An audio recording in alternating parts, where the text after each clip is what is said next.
intentionally make it a little complicated for all of us? Just a little Great question. That's my boss. That's okay. We can all love and hate our bosses. We think of ourselves as a big deal, but Bollywood is bigger than Hollywood. Hi, this is Bhavna and you're watching India Today. Today I'm very happy to be joined by the director-actor duo of the upcoming series Fallout.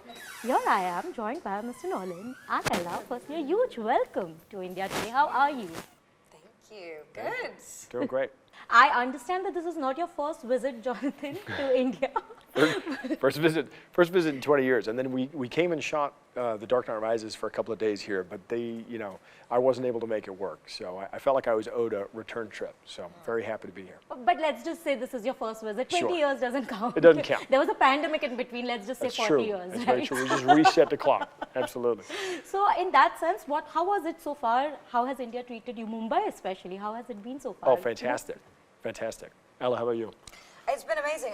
We've eaten amazing food. I haven't really left the hotel that much, I'll be honest. It's been quite full on, but for what I've seen, I want to come back properly and explore properly and go traveling and go around. Definitely. I'll send you a list. Please send me your recommendations. I love doing this to everyone. Yeah? I just want you all to explore the country so much. Yeah. But about Fallout, I started watching the episode, and of course, it has all the trademark things which I know which a Nolan film would have. Also, I have a question where I'm just like, it's never easy. Like, I have to watch all your project at least twice to really get a sense That's what we're of going it. for. Yeah. Because, and this has always happened. Like, there are several examples so far. So I want to understand, whenever you decide, okay, this is something that I want to translate into a film or a series, do you intentionally make it a little complicated for all of us? Just a little Great question. Just a little bit. We thought with Memento, with my first movie, we thought, well, if we get people to buy 2 tickets, the nice thing about It's a tactic. the nice thing about a Prime Video subscription, you can watch as many times as you like. You just keep going.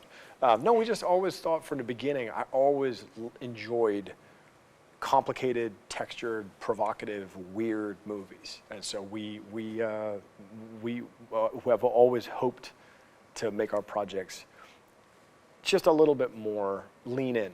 Yeah. I mean, you cannot just watch, you cannot just enter a film made by you thinking that, oh, I can just sleep in the theater or while watching, because that happens to a lot of people, right? It's not a 2-screen experience. Yeah. God bless the 2-screen experience team at Prime. They're great, but it's not. We want you to watch the show. No, but that is why we love it. But also, I understand this is a game that has been translated into a series, right? Which can be very, very difficult. Yes. Because you have a source material already and you have to sort of adapt your series basis that. I want to know, you enter thinking that, okay, this is the broad texture to what I'm going to translate it into. But when you get into it, sometimes you're surprised by the intensity or the volume, right? Yeah. What if you had to pick that one thing which surprised you while you were working on it? What would that be? Well, my surprise goes back to playing the games originally. And my first experience playing the games, I just heard that they were really good. I was playing Fallout 3. I'd heard they were great, but I'm the kind of person who I don't want to watch the trailer. I don't want to, I want to know as little as possible.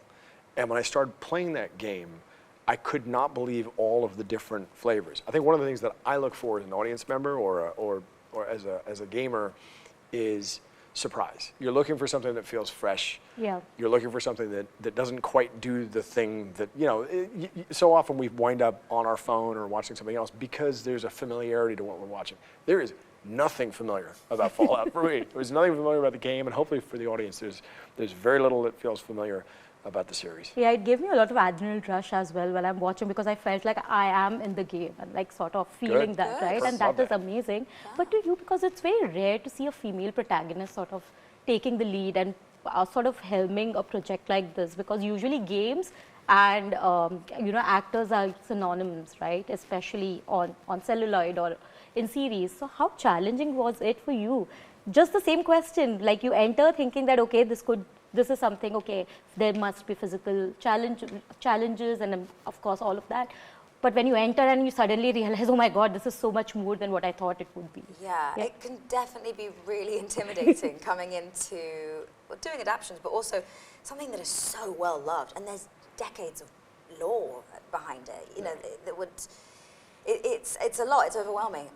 Luckily, I really love research. I love doing prep. It's my favorite part.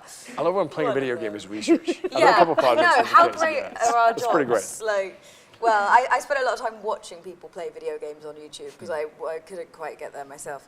I think it can be really intimidating, but you just kind of have to do it. Yeah. And I think it's very helpful knowing that my character is an original character. She's not from the game. You know, Jonah, he never made it mandatory to play the game. You know, you don't have to know the game to enjoy the series, which is something that I think makes it so universally enjoyable. But it is also, you know, hopefully fans of the game will like the show because there's so many Easter eggs. Yeah. It's so loyal. You know, the show is so faithful. I'm to sure the they'll be game. like, oh, we know this. Yeah, and that's really fun. That's why the prep is useful and comes in Yeah. handy. But Ella, give me one good and one best and the worst thing about working with Jonathan as a director. Dear. Oh boy. That's my boss. Okay, we can all love and Think hate of our it in those terms. bosses. It's all the team. We're all pulling together, unless Oh, that's a hard question. The best thing, I mean, honestly, I'm not just sucking up. There is a lot of good things about working with him. One of my favorite things is the pace. You move so quickly. we do. And it's also very hard to find a director who can do both, who has like the technical understanding of cameras and angles and blah, blah, blah, but also can direct actors really well and has like an emotional understanding. And I think you do both really well. I can't look at you while I'm complimenting you. Don't look at me. I'm not looking at you either. I'm blushing. And there's no bad things. Oh wow. Not even one. We'll talk about them after. I'll tell you later. You'll whisper it later on. But Maybe the pace is a good and a bad thing, actually. 100%. Maybe it's the best thing and the worst thing. Okay, lovely. Yeah, all right. Yeah, we had a day. It was pretty early in the schedule. And I tried to make it later in the schedule, but we had that one day from the opening episode that starts as a love scene and then becomes something very different. Oh my God. I mean, we were both pretty nervous about that one, but it came out pretty damn well. Yeah, sometimes you look at the day, the call sheet, and I don't know how I'm going to get through this, but somehow you always do. Somehow. No, but that's why it makes a great team. I mean, I'm already intrigued and I'm yet to watch the rest of the episodes. So that's a great thing. But also I want to understand from you, when you're making a series like this, which is very high on budget as well, do you ever really, I mean, you know, I just feel that the studios would just pass on the budget, just saying that, oh, Nolan is associated, let's just trust him blindly. But you have to like kind of strike a balance when it comes Absolutely. to, you know, how do you manage to do that? Because all of your projects have sort of been well balanced when it comes to just storytelling and the visuals. But every time it could be challenging, right? Every time. I think I had the pleasure of growing up with my brother and in the beginning of my career working in film, starting in independent film, and then with Chris, you know, kind of jumping into Batman Begins, which was a big difference, and sort of watching how that machine could work quickly, safely, respectfully, get a lot of great material, and a sort of a philosophy for how to make these things. And I think we have a huge advantage in an age of computer graphics. Yeah. On any given project, we'd always rather shoot it for real. On a project where you're adapting a video game, you're never going to beat the beauty of the games if you're just using computer Absolutely, graphics. yes. So we cheated. We got on a plane and we flew to Namibia. We got on a plane and we flew to Utah. We built these some of the most beautiful sets I've ever seen in New York with our incredibly talented designer and crew, and just try to bring as much reality, because that's something a game can't quite give you. You know? Absolutely, yes.